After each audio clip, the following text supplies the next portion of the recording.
I got so much motherfucking design on right now. Break it down, bring it back, make it clap. I got 3 old thoughts, new guap, wear that thing. Bitches on my line, and you know they come strapped. Hold up, what it not, 45, scope it cash like whoa. How you fucking with these hoes up? Hai everyone. Di sini saya akan menjelaskan tentang ciri-ciri makhluk hidup. Kalian tahu nggak sih apa aja ciri-ciri makhluk hidup? Yuk simak video selanjutnya. Pengertian makhluk hidup. Secara umum, makhluk hidup dapat diartikan sebagai makhluk yang memiliki ciri-ciri kehidupan seperti bernafas, bergerak, dan berkembang biak.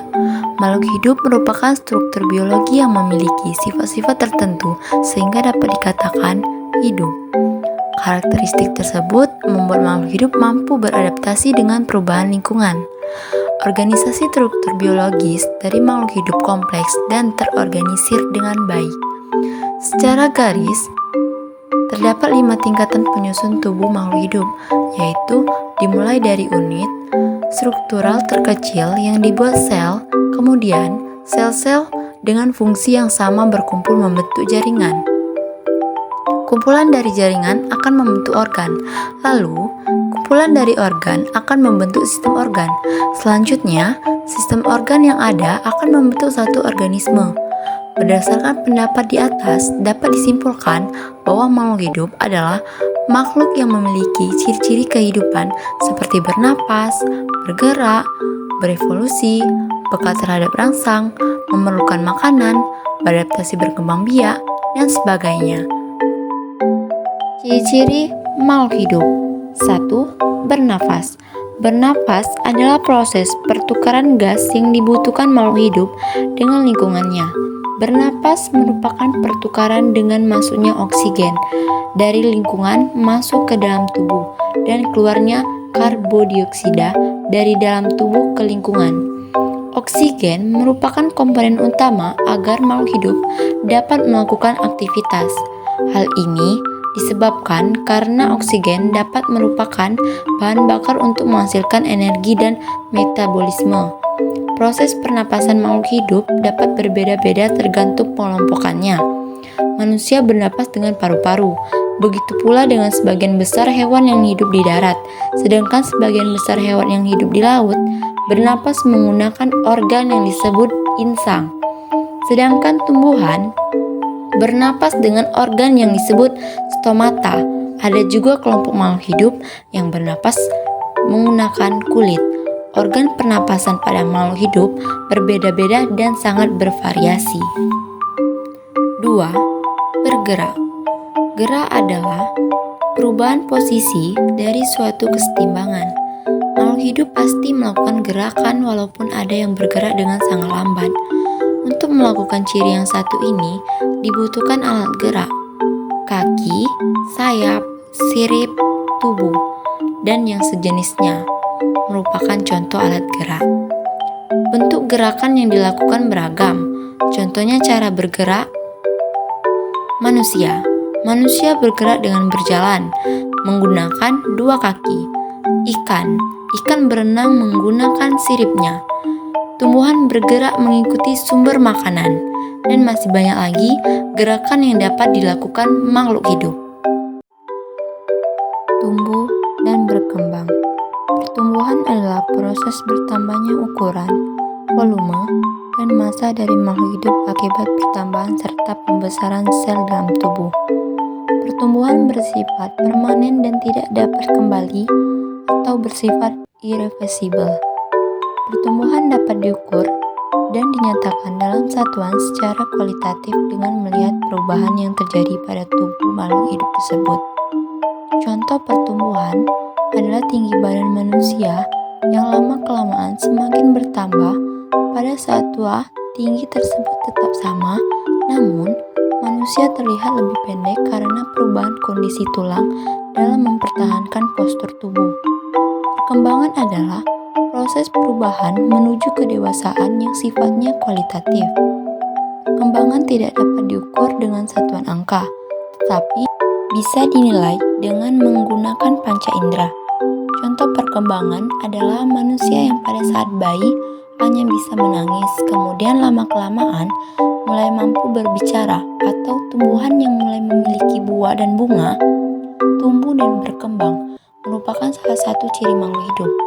Seiring dengan berjalannya waktu, makhluk hidup akan terus tumbuh dan berkembang hingga mencapai batasnya dan akhirnya mati. Memberikan makanan atau nutrisi. Makanan merupakan bahan yang dikonsumsi oleh makhluk hidup untuk mendapatkan nutrisi dan energi sehingga terpenuhinya kebutuhan tubuh. Makanan dapat berasal dari hewan, contohnya daging ataupun tumbuhan. Contohnya buah. Banyak jenis tumbuhan yang dapat menghasilkan makanan melalui proses fotosintesis. Makanan dibutuhkan untuk menghasilkan energi agar dapat melakukan aktivitas, memenuhi nutrisi untuk proses pertumbuhan dan perkembangan, serta mengganti sel tubuh yang rusak dengan berbagai proses dalam tubuh. Makhluk hidup mengonsumsi makanan yang berbeda-beda sesuai dengan struktur dan kebutuhan tubuhnya. Contoh, manusia memakan daging, juga tumbuhan, kambing makan rumput, dan singa memakan hewan lainnya. Sistem organ untuk mengolah makanan disebut sistem pencernaan yang terdiri dari organ-organ pencernaan. Berkembang biak atau reproduksi. Berkembang biak merupakan upaya yang dilakukan makhluk hidup untuk memperbanyak keturunan dan mempertahankan jenisnya. Setiap makhluk hidup memiliki cara berkembang biak yang berbeda-beda. Pada hewan terdapat 3 macam cara berkembang biak. Melahirkan atau beranak, vivipar, bertelur, ovipar, gabungan ovovivipar. Cara berkembang biak di mana embrio terus berkembang di dalam telur dan telur tetap menetas di dalam tubuh induknya. Lalu embrio dikeluarkan dengan cara melahirkannya. Perkembangbiakan tumbuhan secara generatif, yaitu dengan proses kawin melalui penyerbukan dan pembuahan. Proses ini mempertemukan sel kelamin jantan dengan sel kelamin betina dengan penyerbukan. Perkembangbiakan tumbuhan secara vegetatif, yaitu proses perkembangbiakan secara tak kawin. Proses ini dapat berlangsung secara alami maupun buatan. Adaptasi. Adaptasi adalah kemampuan makhluk hidup untuk menyesuaikan diri dengan lingkungannya. Karakteristik tempat tinggal makhluk hidup di bumi tentunya berbeda-beda. Nah, kemampuan adaptasi makhluk hidup akan membentuk tubuh, fungsi alat tubuh, dan tingkah laku sesuai dengan lingkungannya. Contoh adaptasi adalah beruang kutub akan menyesuaikan diri dengan keadaan kutub yang dingin. Sedangkan beruang madu akan menyesuaikan diri dengan keadaan hutan. Ada 3 macam adaptasi, yaitu adaptasi morfologi, merupakan adaptasi dari bentuk dan struktur tubuh terhadap lingkungannya. Adaptasi fisiologi, merupakan adaptasi dari fungsi tubuh dan organ-organ terhadap lingkungannya. Adaptasi tingkah laku, merupakan adaptasi dari sifat dan perbuatan makhluk hidup terhadap lingkungannya. Mengeluarkan zat sisa. Bahwa makhluk hidup membutuhkan makanan untuk memenuhi kebutuhan hidupnya. Setelah masuk ke dalam tubuh, makanan diolah sedemikian rupa melalui proses yang disebut metabolisme. Zat yang tidak dibutuhkan dalam tubuh akan dikeluarkan melalui proses mengeluarkan zat sisa. Pembuangan ini dilakukan melalui pernapasan. Ekskresi pada manusia disebut buang air kecil. Defekasi pada manusia disebut buang air besar, uap air dan tetesan air pada tumbuhan. Peka terhadap rangsangan atau iritabilitas. Peka terhadap rangsangan artinya makhluk hidup memberikan respon terhadap perubahan di sekitarnya. Rangsangan yang dimaksud di sini dapat berupa cahaya, suara, sentuhan, rasa, dan lainnya. Manusia dan hewan memiliki alat indera untuk merasakan rangsangan tersebut. Sedangkan tumbuhan yang tidak memiliki indera menunjukkan kepekaan dengan cara yang berbeda. Contohnya adalah manusia yang dapat merasakan dingin dan panas, atau tumbuhan yang tumbuh menuju ke arah matahari. Baiklah, itulah penjelasan materi dari saya. Semoga bermanfaat dan maaf apabila ada salah kata atau ucapan dalam penjelasan.